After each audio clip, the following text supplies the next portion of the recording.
বিষধর কুলেমের। আসসালামু আলাইকুম বন্ধুরা, আশা করি সবাই ভালো আছেন। আজকে আবার ফিরে এলাম আমাদের সবার পরিচিত আর পছন্দের সিরিজ স্কুল গ্যাং সিজন 3 নিয়ে। চলো দেরি না করে সরাসরি চলে যাই আজকের গল্পে।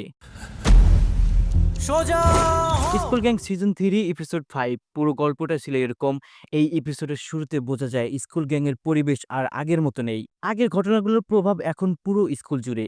রাহাত একা দাঁড়িয়ে থাকে মাঠের এক কোণে, তার চোখে মুখে স্পষ্ট দুশ্চিন্তা, কারণ সে বুঝে গেছে স্কুল গ্যাং এর ভিতরেই কেউ একজন বিশ্বাসঘাতকতা করেছে। নিলয় আর আরিফের সম্পর্ক এবার চরম পর্যায়ে পৌঁছে যায়। একসময় যাদের বন্ধুত্ব ছিল অটুট, এখন তাদের মধ্যে শুধু সন্দেহ আর রাগ। এদিকে প্রতিপক্ষ গ্যাং এই সুযোগটাই কাজে লাগাতে চায়। তারা এমন এক ফাঁদ তৈরি করে যাতে পুরো দোষ গিয়ে স্কুল গ্যাং এর উপর পড়ে। একজন শিক্ষককে ভুল তথ্য দেওয়া হয় আর সেই তথ্য থেকে শুরু হয় বড় ঝামেলা। স্কুল কর্তৃপক্ষ স্কুল গ্যাং এর ওপর নজর বাড়িয়ে দেয়। তানিয়া বুঝতে পারে পরিস্থিতি ভয়ঙ্করের দিকে যাচ্ছে। সে রাহাতকে বলে, এখন যদি এক না থাকি তাহলে সব শেষ।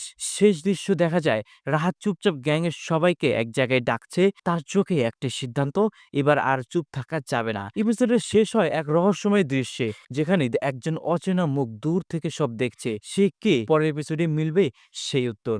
সো ভিউয়ার্স, ভিডিও ভালো লাগলে লাইক করবেন, সাবস্ক্রাইব করে পাশে থাকবেন। ধন্যবাদ। আমাদের মতো একটা সরকারি স্কুলে ভর্তি হবে।